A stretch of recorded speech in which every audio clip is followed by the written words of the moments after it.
This videotape by Jetsunma Ahkön Lhamo was recorded live before a public audience. Jetsunma presents traditional Buddhist teachings in a contemporary way. She reaches out to us, longtime Dharma students and newcomers alike.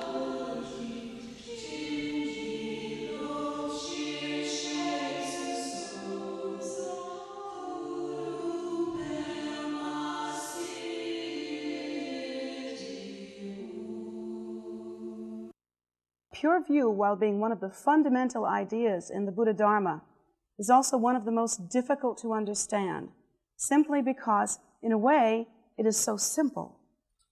And the simplicity of it is more in accordance with our own true primordial nature, where it is our divided, dualistic, and deluded minds that have difficulty with such concepts as pure view. Pure view is the natural state of our true nature. That is to say, if we were able to awaken to the primordial wisdom state, even at this moment, if we were somehow able to move into the posture that Lord Buddha himself found himself in, that posture of being awake to that nature, pure view would be instantly established. It is characteristic of that nature. And so that is the reason why it is so difficult for us with our present minds that are divided and living in duality and filled with contrivances and distinctions that the enlightened mind are not filled with. For that reason, we are really unable to understand pure view. So I'd like to address how the student entering into the path at first and then in an intermediate way can begin to address pure view. First of all, the situation of the student either flirting with the path or moving closer to the path or considering the path or perhaps even first entering onto the path. That particular student may hear the term pure view. In fact, that's one of the first things that a new student will hear, and of course that term will become confusing because if we think about what those words ordinarily mean to us, we will try to extrapolate our own meaning rather than waiting until we can come to the point of understanding what pure view actually is. And this is where the first mistake comes in attaining pure view that becomes ultimately harmful to students and ultimately something we have to work through. So for those of you that are new, I would really like to address that. In the beginning, when we come to the path, we feel like we have found something precious. We often feel very excited about it. The idea is almost, it's similar to perhaps waking up on Christmas morning and finding out there's a gift, something that will enrich your life and change your life. And that kind of excitement that we have about something like that would deepen and enrich and change our lives, we feel when we first approach Dharma. We realize that when we have Dharma, there are tools that we didn't have before, that there are ways to understand that are deeper than we had before. We also kind of vibe with some of the fundamental teachings that indicate to us that while everyone here wants happiness equally, most of us lack the skill to determine what the components of happiness actually are. And now, approaching Dharma, we realize that suddenly we're going to be let in on a very vast secret, and that it's going to be very helpful for the rest of our lives. So we're excited. And then, when we approach Dharma also, we often have a romantic period, a period where we fall in love. It's very common, it's very normal, and I think actually in many ways it's very helpful. Because it helps us, you know how it is when you fall in love with a human being, with a person. When you fall in love with a person, you're much able to see their very best qualities. and you're just kind of open to that in the most romantic way. So the same thing happens with Dharma. You're able to see the very best things about Dharma in a very receptive way. This falling in love actually happens. Many students fall in love with just the idea of being on a path, part of a group experience, part of something that is moving together as one body, and the idea of having a teacher. Also, many students are just in love with the sort of exotic quality of many of the things they see in their Dharma practice. It's just so cool to be able to go to a place and feel welcome there that looks a little bit like Nepal or something. It's just so darn cool to bring your friends and everything. And it really is. Many people, that sounds silly and kind of superficial, but it's absolutely normal. When you come to the path, that will be one of your first ideas. It's just so darn cool. And I don't blame you. There aren't many places like this that you can go to that seem as exotic and interesting as this. And then, of course, there's the crystals. All the many colorful things that you can see, just the idea of being in an environment that just feels so different from anything else you've ever been in. These things are very potent, romantic exciters. And as well, when you first get into practice, the idea of sitting in front of a prayer bench. Well, until you sit too long and your knees start driving you crazy, until you realize your entire body, especially your hip bones, have to change shape practically. I remember that myself, believe me. That idea is not exactly the most romantic part, but the idea of sitting in front of a bench and having one of these gizmos, it's so cool, especially when you get what the really authentic decorations are. And then you have a cool book with a cool design on the front of it. It's just so darn cool. And you get to sit there and look like a cool person. And you can put a crystal in front of you, and that looks cool too. You can have these pictures all laid out. I love the look of new Dharma practitioners. They have their drink, they have their books, they have their malas, usually 3 or 4 because, you know, you've just gotten them and they're cool. And their books are stacked up one on top of the other, and it's all very, and of course the deity pictures. They're there and there and there, and a picture of the teacher, and they're all framed, and it's like this. Okay, I'm ready. I don't know what to do yet, I haven't a clue, but I am ready. So that's the kind of falling in love that we do when we enter onto the path. When you fall in love on the path at first, you try to act differently, and it's a little bit like when you fall in love in the worldly sense. When you fall in love in the worldly sense, you kind of get the lay of the land in your relationship, and subtly your own personality begins to change. Any of you remember this? Subtly, you are influenced. And since we all have each other's number and we kind of know what's going on some subtle level, we begin to act in a way that would get more love and more approval and that sort of thing. Well, the same thing happens to us when we approach Dharma. When we approach Dharma, we start to hear some of these terms like renunciation. Well, that's one of the ones that we sort of push in the back because that's not the most comfortable. But anyway, then we fall in love with different ideas like pure view. Boy, doesn't that sound like something you ought to have? Pure view. It sounds so darned cool to have pure view. So not having a clue as to what it means, we begin the great adventure of imitation, which is one of the things that happens when we first enter on the path. We try to walk the Dharma walk and talk the Dharma talk and act the Dharma way, except that we don't have a depth of understanding at this point. So we extrapolate what pure view might be. Pure view might be sitting very straight when you practice and looking very pure. Pure view might be periodically rolling your eyes skyward so that you can look saintly. What do you think? Pure view might be dressing differently all of a sudden, because they are. You know, so you might try to dress a little bit differently. Pure view might be acting pure. You ever seen a person act pure? It's as silly as you can possibly imagine. It's just the silliest darn thing. So people try to act pure. They develop new lines around their lips.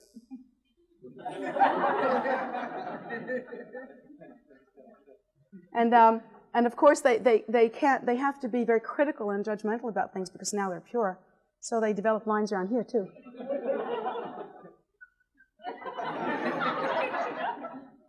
A picture is worth 1,000 words, wouldn't you say? But many people, when they first come to the path, are like that. They're imitating something which is an idea within their own minds. But what happens then is that they begin to go in a certain direction that ultimately becomes detrimental to the path and to their own adherence to the path. In that, when they are trying to act in a way that they think is pure, it's as though they're approaching Dharma in an external way, in a materialistic way. How do I mean materialistic? Well, you'd think, gee, approaching Dharma at all, how can that be materialistic? It is the religion of renunciation. How could you possibly practice it in a materialistic way? And I'll tell you, it's because it is possible to collect Dharma and things associated with Dharma, just in the same way you would collect objects, or the same way you would collect art, the same way you would collect interesting, I know some people like to collect, what are they called? Trivial information? Trivia. Some people love to collect trivia so they can bore all their friends with it. So you might collect Dharma in that way, simply collect Dharma things. And the way that we think about Dharma in the beginning might be tending toward the materialistic.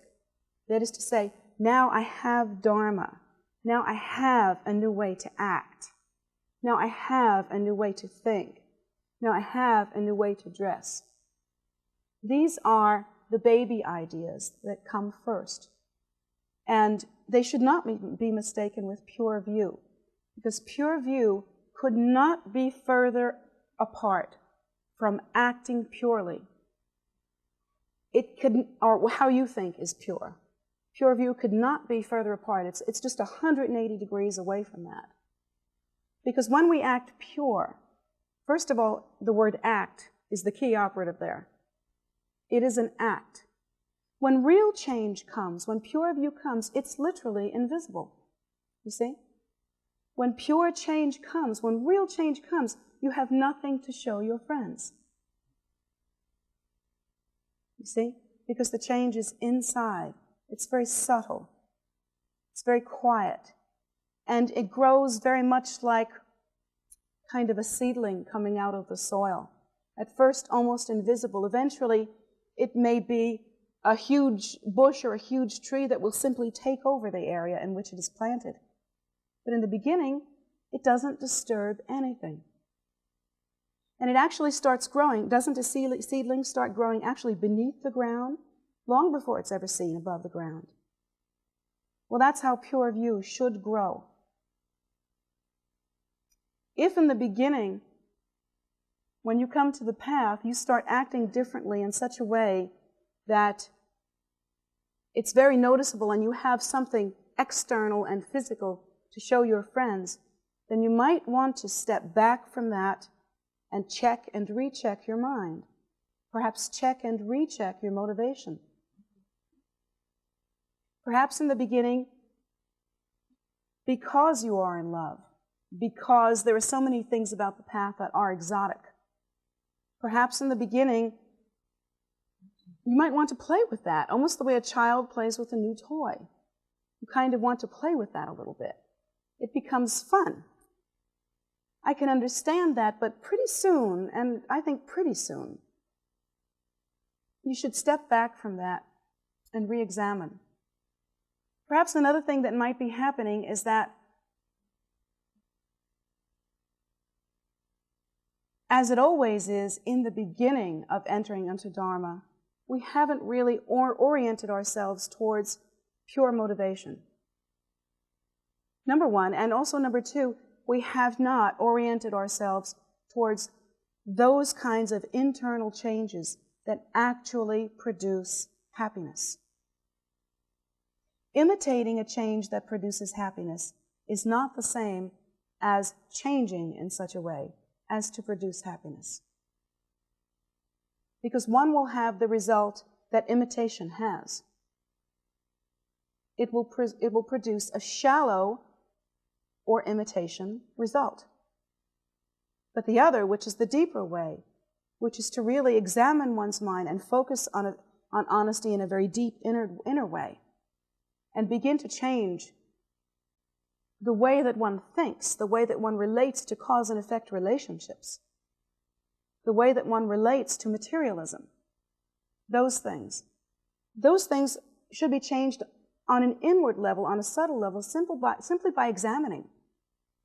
The first part of one's path with Dharma should be simply examining. That's all.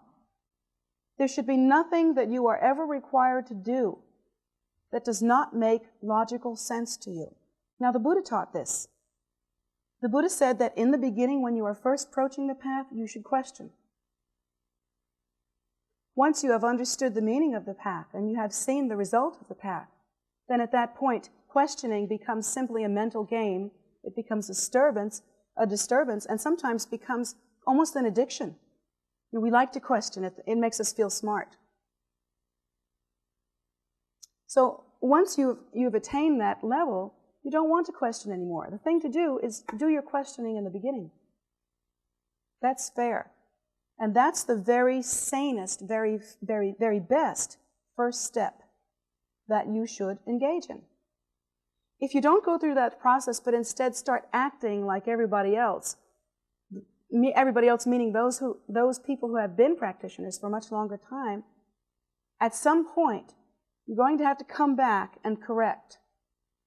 And that correction process can be a little bit traumatic because you have to question yourself. And you have to really pull back the reins hard. Plus, you've already gotten into the habit of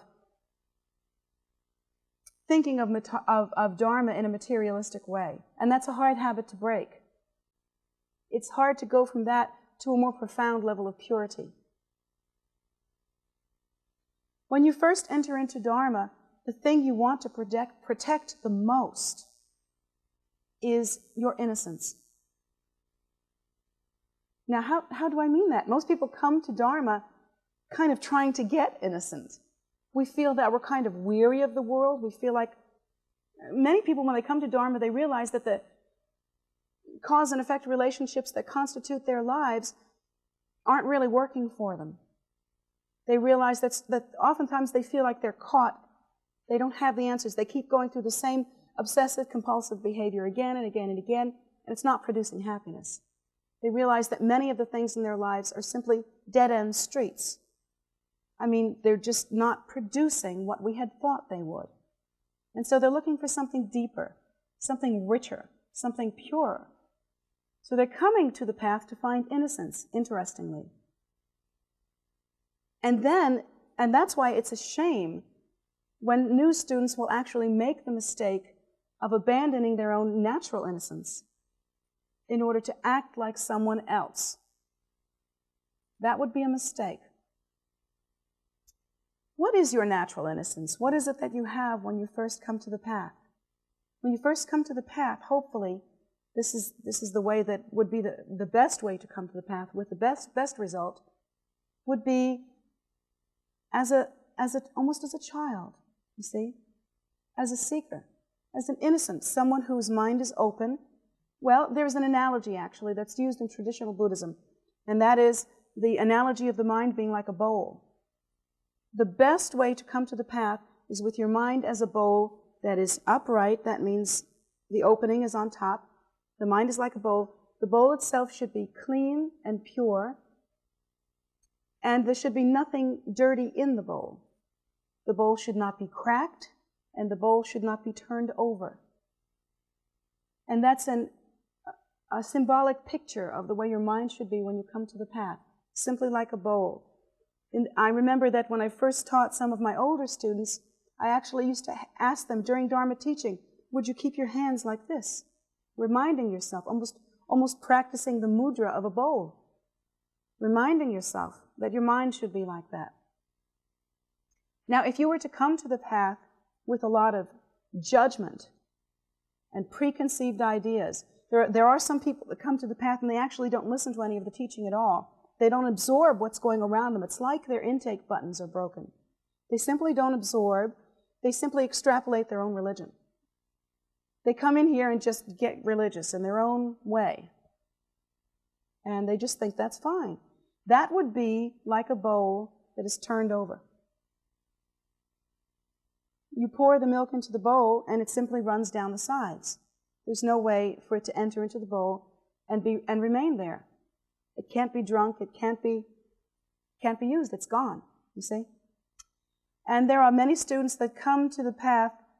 It's like, I guess they've had many traumas in their lives. I guess they have negative habitual tendencies and negative result from past actions.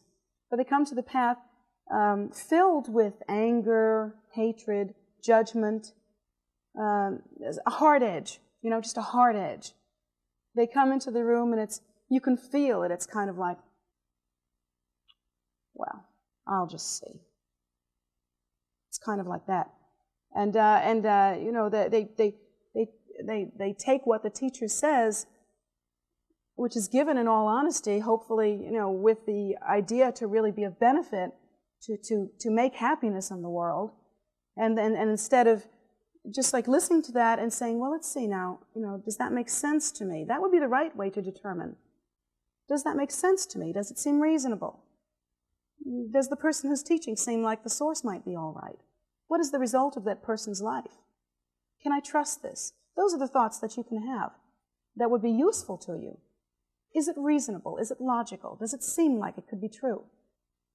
But that's not the case of the other kind of person. The other person would come in and say, I really don't plan on believing any of this. And they have this idea like, if you can get through to me, have at it, sister. Either that, or they have the idea that their knowledge is superior, and that they have nothing to learn, really, and that they come into the room just kind of thinking, I don't really need anything. They have the idea that everything's just fine. They haven't thought through that they too are suffering, that they too are creating the causes for unhappiness, that they too are living with the reality of life and death, old age and sickness, these things that are part of the human existence. So not thinking in that way, they have this idea that they can just come in here and be closed. Those people are like a bowl with poison or filth on the bottom of it. You can pour the most high quality milk, the best, the freshest, most pure milk into that bowl, and no matter what kind of milk it is, no matter how wonderful it is, once it enters that bowl, it will be impure and unusable. And that's actually what happens, unfortunately, with many students. They walk away dissatisfied. No nourishment. They haven't drunk the milk, you see. It hasn't nurtured them. They don't feel better. And it's because either the mind was turned over, like that bowl, or there was poison there and they weren't able to absorb. They weren't able to listen. So they're not nourished. They've literally come to a banquet and walked away hungry. So, the way for a new student to practice some version of pure view would be to simply try to relax the mind as much as possible. Try to consider what is being taught in a relaxed and pure way with a mind that is gentle, opened, receptive. You see? It isn't necessary to decide or to make a judgment. It isn't necessary to do that in the beginning. One simply listens. Sometimes I look around the room at new students and I see certain faces, that have an effect on me. I can see innocence there. I can look a little bit deeper perhaps and I can see that that person may not consider themselves innocent. Perhaps they've had many different unwholesome experiences, many different relationships that they consider unwholesome, many different activities that they consider unwholesome. In fact, these people may come to the path simply wondering, am I all right? Can I fit in? What should I do? I just don't feel good. But I look at these people and I see simply because they are listening and trying to understand in a natural way. Their faces are open, they're trying to hear. Those people, to me, are more innocent than perhaps even those people who come to the path satisfied that they've lived upright, moral lives, always pay their taxes, have only one marriage, and they have been faithful. They hate the person, but they have always been faithful. And, they have that kind of idea that they've lived according to the apple pie American dream, and they come in a little bit hard, kind of hard, not receptive. I think in that case, perhaps there is less innocence. So this innocence that I'm talking about is a subtle thing. It's a quality of the mind. And it's a new way to understand your own value as well, isn't it? It's a new way to understand something about yourself that you might not have understood before. And doesn't it relate to the teaching that I gave the children? Pencils are made with erasers, for real. And one of the things that we know on the path is that should you come to the path and accept the path and learn that it is appropriate for you and feel that this is intelligent and logical and it's reasonable, then then you begin to practice. If that is what's happening to you, then within the path is the technology to eradicate and to change utterly every past cause that you have ever created in this or any other life that will bring you suffering in this or any future life. You have that opportunity on the path. And so where you've been before and what's happened before and even what you think about yourself doesn't really matter. What matters is what you do today. What is your mind like? Is it loaded with poison? Is there poison at the bottom of it? Are you filled with judgment? Are you unable to taste that pure milk because there's something in your mind that just keeps messing it up? Or is the mind kind of turned over, unreceptive, to where it's just not possible to get through to you? You're not taking in. You're not hearing. You're not seeing. You're not tasting. You're simply continuing with your method. And you haven't examined that your own method has brought you suffering. So these are the things that you should examine. You know, I have had the most amazing experience as a teacher. And that is that there is actually quite a large percentage of my Sangha, relatively speaking, that are recovering alcoholics. There are people in my Sangha that have come from prison. There are people in my Sangha that have had horrendous and difficult and deeply traumatic pasts. What must they have felt like when they first came to the path?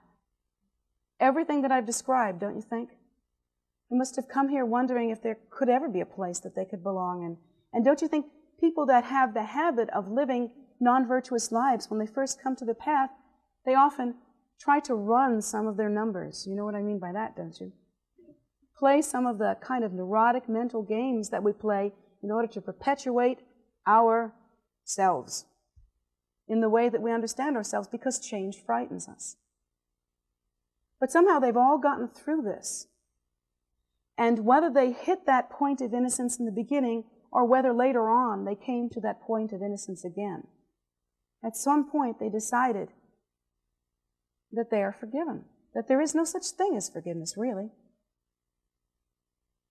That what one has to do is realize that pencils are made with erasers, and that at every moment it is possible to honestly look at one's past habitual tendencies, honestly see the non-virtue, honestly make a change, and honestly begin in a new way.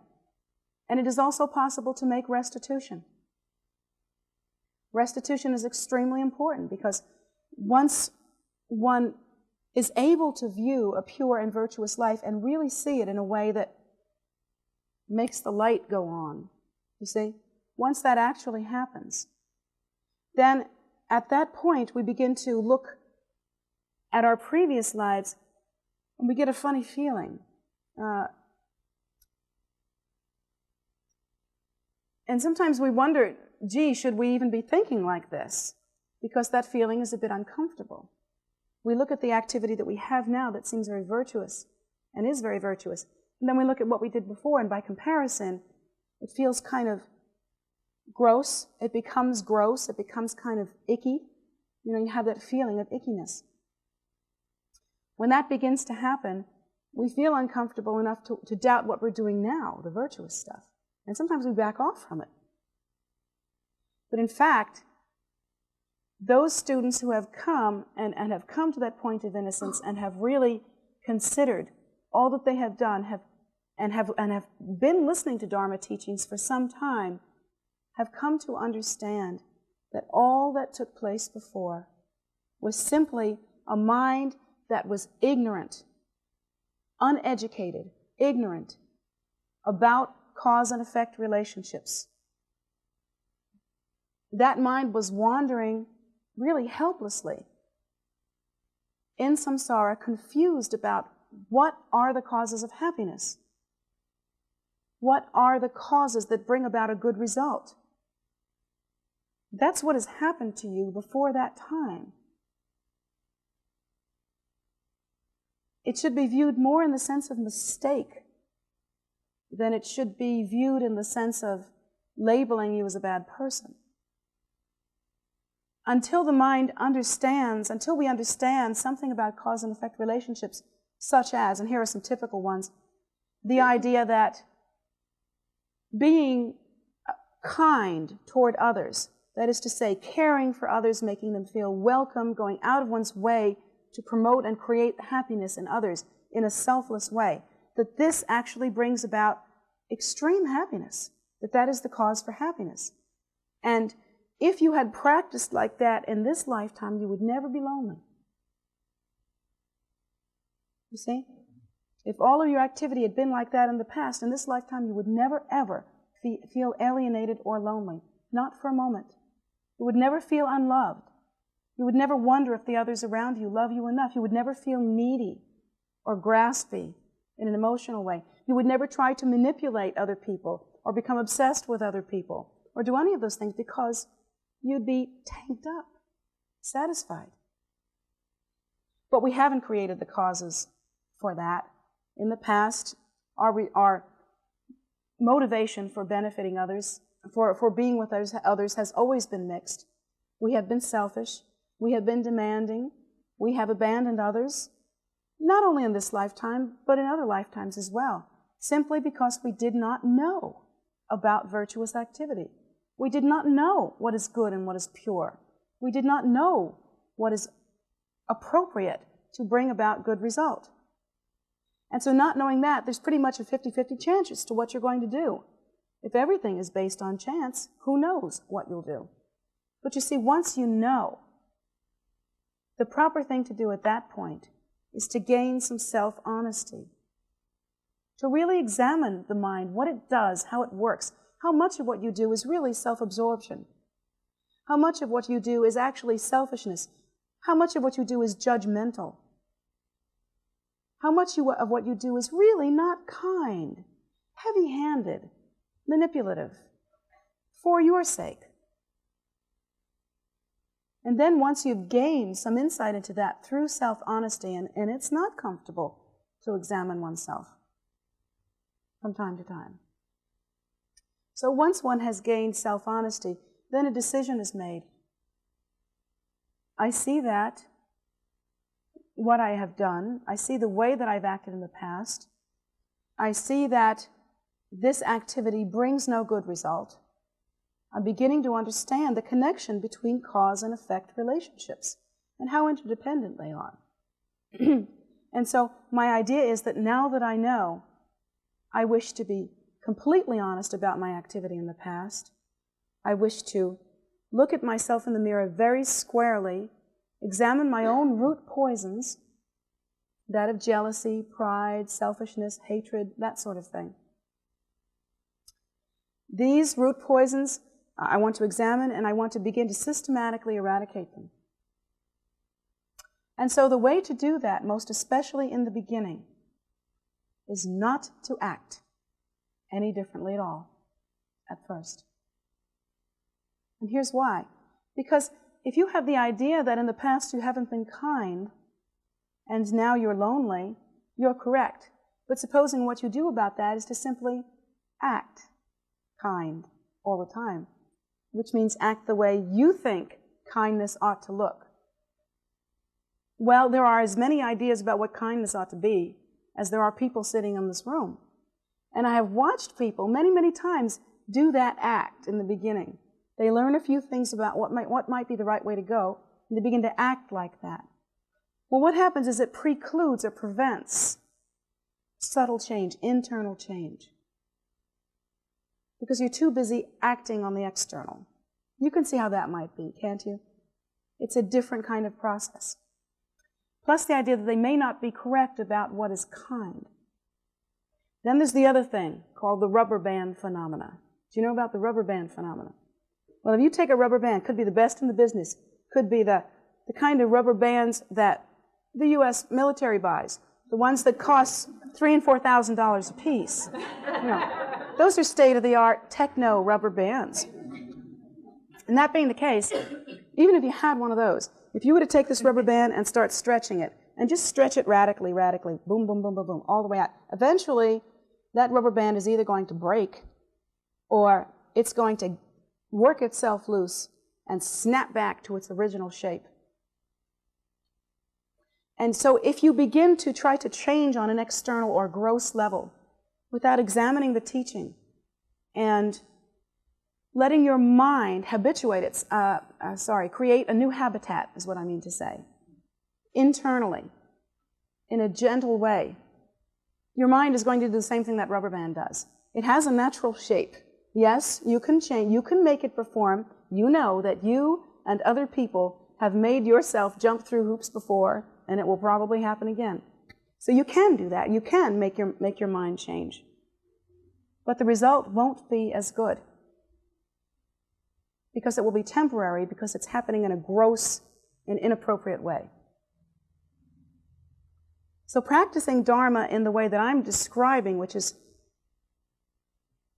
sort of internally examining at first, taking it slow, coming at it with honesty and purity, understanding fully, letting your cup be filled with some real milk, absorbing the teachings, listening with a pure mind. That sort of thing would be a little bit like taking this state-of-the-art rubber band and perhaps rubbing it with a fluid or an oil or something that would help it to expand, and perhaps expanding it only slightly, and then coming back again and rubbing it and working it a little bit more, actually changing the fiber of the rubber band so that eventually it becomes a much looser thing, you see? And that's eventually what will happen to your mind. Your mind actually becomes much looser, more spacious, more gentle, more relaxed, a bigger bowl. A place where Dharma can live. A place where some truth can come in. Whereas now, that's a little bit difficult. So in the beginning, pure view for the new student would be more like an honest effort. More like an innocence. More like a relaxation. Now eventually, for the older student, pure view becomes a more meaningful and more profound phrase. And I thankfully had a bit of information from one of my oldest students. I don't mean oldest in terms of her personal age, but I mean been with me a long time. She's one of my oldest students, and she said to me something about what a hard time she's having with pure view. And she explained to me her experience, and let me give you a little background on that. In terms of pure view, the idea is that pure view actually comes from some of the practices that we do in the Dharma path. And it originates with what we call generation stage practice. And that means that in Dharma, you do something called a puja, which is a meditation practice. It has certain components in it that within the puja one takes refuge, one takes the vows of compassion or kindness, one meditates on emptiness, which is the true primordial nature, and then from the meditation on emptiness, and one meditates on oneself as being that truly empty primordial nature, then one gives rise to the meditational deity. That is to say, one's own self appears naturally as the meditational deity. And one meditates on the meditational deity in such a way as to see certain postures that the deity has, certain ornaments that the deity wears, certain hand implements that the deity has, all of which have a specific meaning about the quality of mind. The deity symbolizes the mind of enlightenment, you see. And meditating as oneself, meditating on oneself as the deity and giving rise to that is actually a tool. One generates oneself as the deity and meditates on certain hand implements. For instance, let's say in the case of Chenrezig or Avalokiteshvara. In Chenrezig, two of his hands are holding in the center like this, a wish in the mudra of prayer, a wish-fulfilling jewel right there in the center of the palms. Those are what two of his hands are doing. When we meditate on that, what we are actually doing is remaining absorbed in the idea that through practice, through Dharma practice, and particularly through the practice of compassion, because that is Chenrezig's main attribute, through the practice of compassion, we have within our hands, therefore, a wish-fulfilling jewel, because all happiness comes from the practice of compassion, and all happiness comes from pure practice.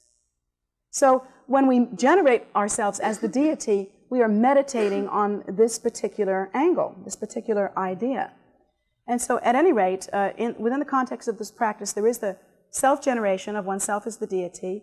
There is the activity of the deity, which is that the deity makes offerings, the deity then receives the blessing of all the Buddhas and the Bodhisattvas and becomes empowered. And at that point, the mantra, you don't have to remember this, new guys, this is just a serial box top version. The mantra encircles around the Buddha's heart, the meditational deity's heart, which is then your heart, and virtuous activity naturally ensues. Now, in generation stage practice, one of the things that happens is that you begin to lose the fixation on your ordinary habitual tendencies that are actually non-virtuous. And you begin to gain the habitual tendency of spontaneously abiding in a naturally compassionate, pure, and virtuous way. And happiness begins. Now, when you finish with that generation stage practice, and those of you that pursue Dharma and continue to come will learn how to practice that very quickly on the path. When the generation stage practice is completed and you've dissolved the deity and done the prayers of praise and done the dedication prayers and prayed that all sentient beings would be happy, you close your book, you put away your mala, your practice actually doesn't end. And that's where pure view comes in. Once one has received empowerment as the deity, has practiced generation stage practice as the deity, and has maintained that, and has done that practice, at that point, the mind becomes increasingly more and more likened to the virtue and attributes of the deity. That is to say, even when the practice is over, you maintain deity pride. People go, pride? That's not religious. Yes, it is. One kind of pride. The kind of pride that's personal pride that results in conceitedness or arrogance. That ain't it. So if you're walking around feeling conceited or arrogant, you haven't got deity pride, you're just conceited and arrogant. So sorry. Deity pride is something different. It's confidence. It's confidence is what it is. View and confidence. If you are practicing the deity Chenrezig and you realize that Chenrezig's main attribute is benefiting sentient beings through compassion, you maintain in a solid way, kind of inwardly virtuous and upright, a kind of idea. You maintain the idea that compassion is your lifeblood, that this is everything to you. You declare it, you wish it, you seek it, you try to find it, you try to make it. You look for it in your mind, you try to bring it out, you try to create the habit of kindness. And as well, once you assert deity pride, you begin to think of yourself differently. You hold yourself with respect. Respect. You know, when you're engaged in non-virtuous activity, although you try to be arrogant about it, you don't have much respect for yourself.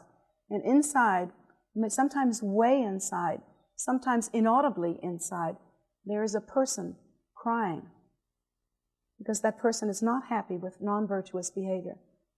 Crying. When you begin to practice generation stage practice, that crying is satisfied. There is a natural happiness that begins to occur because kindness is a happier life experience than lack of it. And no matter what deity you're practicing, whatever his or her particular attribute is, that attribute always has the element of kindness, and it always has the elements in it that produce happiness.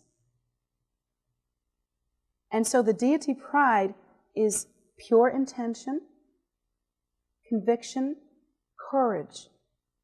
The courage to change one's habits, the courage to continue, the courage to know yourself as something pure. That kind of courage, that's what's called deity pride. And that is the first step of pure view. And that is also the first thing that actually begins to change your life and to change your ability to be happy. In the beginning on the path, you'll hear these words, and for many of you, I can see you're kind of quietly nodding or thinking. And I can see that to some of you this makes sense. I know it makes sense. I know it because it's logical. It's logical that kindness would produce happiness. It isn't logical that lack of kindness and cruelty would produce happiness. It simply isn't reasonable. You can't get bananas from apple seeds. Like produces like. So it's reasonable. And yet what's going to happen in the beginning is that even while this is reasonable, and even while you try to create the habit of these virtuous qualities, in the beginning you'll find your old habits will still dominate. And it's just exactly like what I said to the children when they were here. We know that. It's to be expected. That's why pencils are made with erasers. In the beginning, the best way that you can do to strengthen your practice, and this was asked me by a student. A student asked me, what do you do with obsession? What do you do with compulsion? What do you do with that? The obsession that we have to continue with our old, non-happy patterns.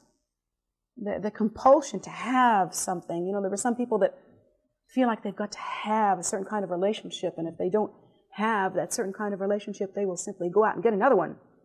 And if that one doesn't work, they'll go out and get another one. Then they'll have a couple at a time, and they'll just keep trying. And every time they're disappointed, and they don't get it. They just don't connect the dots. The reason why is because the habitual tendency of that kind of self-gratification without thinking is heavy. It's almost like a weight. You see, like that. And on the side where there is the kind of virtuous activity that would produce happiness, like this one. Do you ever think of this? Simply loving. Simply expressing love. Simply in an open way, in an undemanding way. Investing in a relationship or a series of relationships, or perhaps even no relationship, but just friendships. Perhaps just based on, I'm here and I'm okay, and I'd like to be kind to you and I'd like to love you. Would you like to do that with me also? That kind of relationship. That doesn't occur to hardly any of us. But anyway, that kind of habit, that one of kindness and a lack of self-absorption, considering the welfare and happiness of others, that column is pretty darn light, you see. So in terms of how to change in a real way, in a lasting way, in a way that is beneficial, instead of going back and examining all your bad habits and sort of putting your mind on that pile, which makes it actually heavier and tighter, you see? That's the obsessive compulsive pile right there. You're making it heavier and tighter. Instead of that, you would simply want to let it go. Just open your mind. Do not remain absorbed in these things. Open your mind. You've seen it. You're honest. You know what it is. That's fine. Go over here. Go over here. Begin to create a weighty pile of causes for happiness. If you were to look at yourself and decide that your whole life you've been selfish and hostile, let's say that's pretty much your whole life. If you were to meditate on that and just get tense about it, do you think that you would produce change? I don't think so. I've never seen it happen. And I think that when people can't change on the path, that's why. They can't let go. They can't relax. They can't open their minds. A better way to do that would be to simply begin now, like right now. Like right this minute. I mean, you can do that. That's an option. Think about it. To create virtuous causes. And what that might look like is just right now, within your mind, just quietly, you could say within your own mind, I pray that all sentient beings will be happy. So easy. I pray that all sentient beings will be happy. That's only 9 words. You've made sentences much longer than that before. I've heard some of you talk. Some of you make endless sentences. So 9 words. You can do this. This isn't hard. Just make a prayer for others. Then you could go out to the stupa and circumambulate the stupa, which gives it even more potency. And you can make that prayer again. And you can think about all the people in your life that you're trying to get something from. Like approval, like love, kind you want, lots of attention and presence. And it might be the people you're trying to get some money out of, or trying to get some kind of satisfaction out of. There's people that you need to make you feel good. How about this? How about, because that's in this pile, that's the heavy one. How about instead of that, you might look at all of the relationships in your life and see them as the same as you. Same as you, in that they all want to be happy, and they don't know how. They don't know how to create the causes.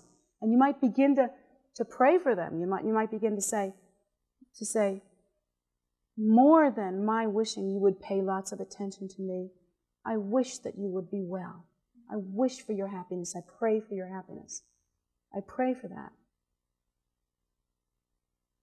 And you can begin to think about whether there's anyone in your immediate environment who could use a friend.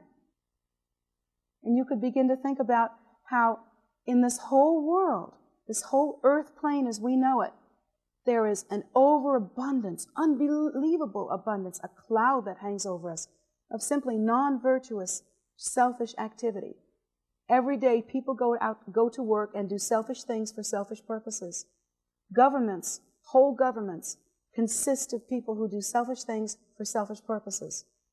Wars are fought for selfish purposes. Children die because there are selfish purposes. They die of hunger in a world that could easily afford to support itself with food, if we weren't so concerned with material gain. These are the real problems, and the whole world every day cranks them out. Cranks them out. What a gift. What a gift. If you can begin right now to crank out something different. You don't have to change on the outer level. You just change on the inside, slowly. Have respect for yourself. Start where you are. Don't pretend you're somewhere else. Start exactly where you are with honesty and innocence. Innocence because you're not faking it. You see? Start exactly where you are, who you are. Just like that. Gently. Be gentle with yourself.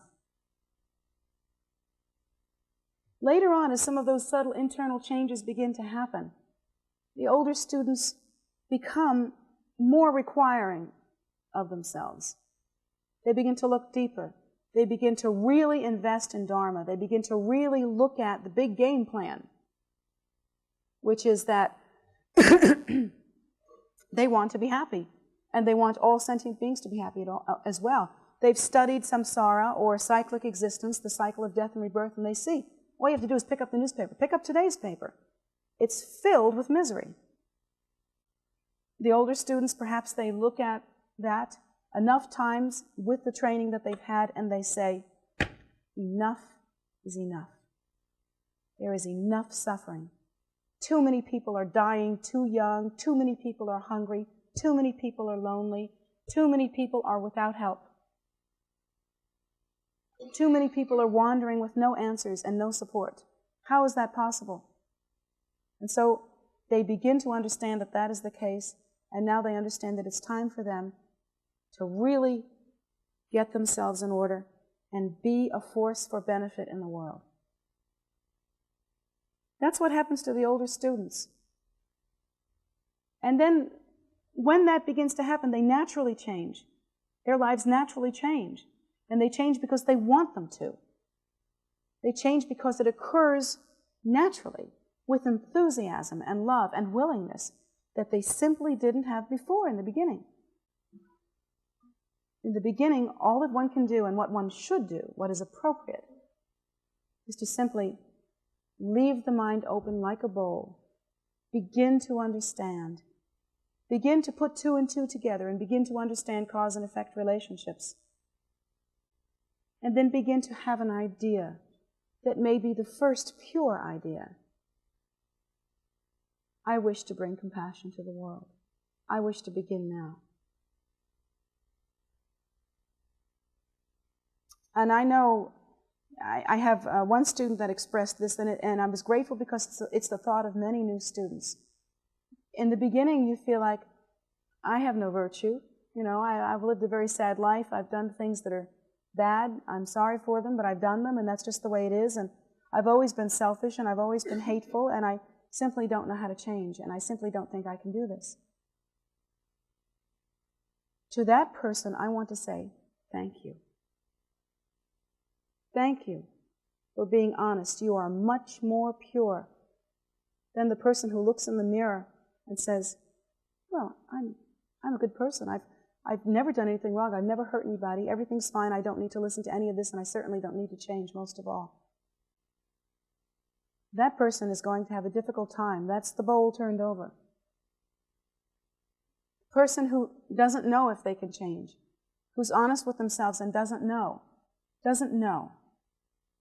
That person, I think, is very pure. So, please try to take into account some of the things that I've said. Now is the time for looking. Now is the time for learning. Now is the time for connecting the dots, you see? Now is the time for bridging gaps. Now is the time for weighing things out and seeing where we are. Now is the time for deciding what produces happiness and what doesn't. Now is the time for listening. Be gentle with yourself. Respect yourself. Start where you are as you are. And believe me, you will go much further on the path. Much further. Each person starts a journey exactly where they are. And there's no other way to do it. So those are my teachings for today, and I hope that they'll be helpful.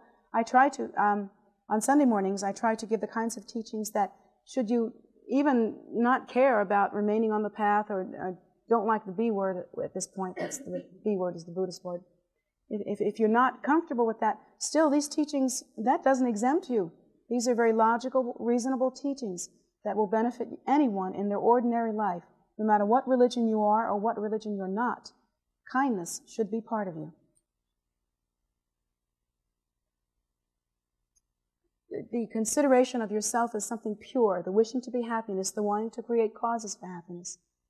These are all things that are part of you. And they can be brought forth no matter who you are or under what circumstances. So please, if you're beginning the path, take these words into consideration as a good way to start. And if you're just visiting for the first time, take this home as a gift, and perhaps it will make you happier. So thank you very much for being here today.